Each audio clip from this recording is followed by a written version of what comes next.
Now, Mr. Itumbi, I don't want to confuse you so much.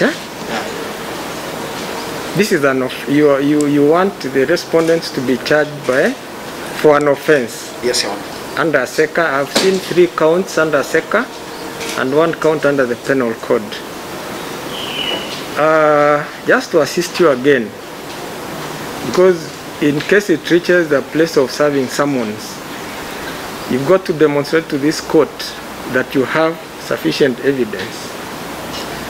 And in proving offenses, you need witness statements. Yes, Your Honor. Ready to see, Your Honor. I obtained the documents from public offices, subjects. Obtained the documents? From public offices. Public offices? Subject to Article 35 of the Constitution on access to information.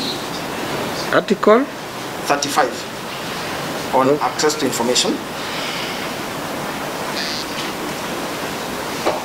On? Access to information. To information. Just make things easy. Where is that request? For information, Article 35. Where is the request? Your Honor, as I said, I assessed that. Where is the request?